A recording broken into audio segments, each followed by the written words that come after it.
అనేక గ్రామాలు పర్యటన చేస్తూ ఈ ప్రాంతానికి రావడం, గురుగారు ప్రాంతానికి రావడం చాలా సంతోషమైంది.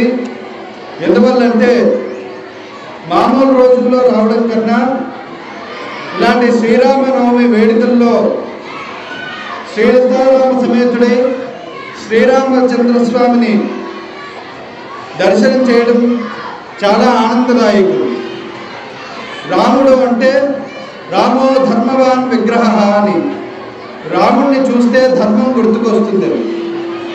ఎక్కడైతే సీతారామ సమేతుడై రామచంద్రస్వామి ఎక్కడైతే ఉంటాడో ఆ ప్రాంతవాసులంతా కూడా సనాతన ధర్మాన్ని ఆచరిస్తూ హైందవ సంస్కృతిని సంప్రదాయాన్ని పరిరక్షిస్తూ హిందూ సమాజాన్ని మరింత ముందుకు తీసుకెళ్లే విధంగా దేవాలయాలు ఉంటూ ఉంటాయి.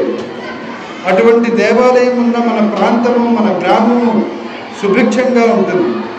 ఈరోజు రాముడు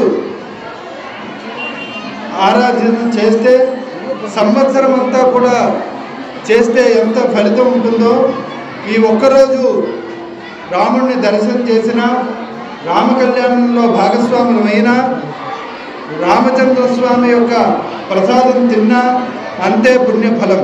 సమాజాన్ని అంతటినీ కూడా ఏకీకృతం చేసి సమాజం అంతా కూడా చింతనతో గడిపే ఏకైక పండుగ శ్రీరామనవమి పండుగ. అటువంటి శ్రీరామనవమి వేడుకలకి మేము ఈ ప్రాంతానికి రావడము, ముఖ్యంగా మాకెంతో ఇష్టమైన ప్రాంతం ఈ కడప జిల్లా ప్రాంతం. ఎన్నో గొప్ప గొప్ప క్షేత్రాలు ఈ రాయలసీమ ప్రాంతంలో ఉన్నాయి. ప్రతి ఒక్కరూ కూడా ఆధ్యాత్మిక భావంతో సనాతన ధర్మాన్ని ఆచరిస్తున్న ప్రాంతము ఈ ప్రాంతము. అటువంటి ప్రాంతాల్లో దేవాలయాల్లో జరిగే ప్రతి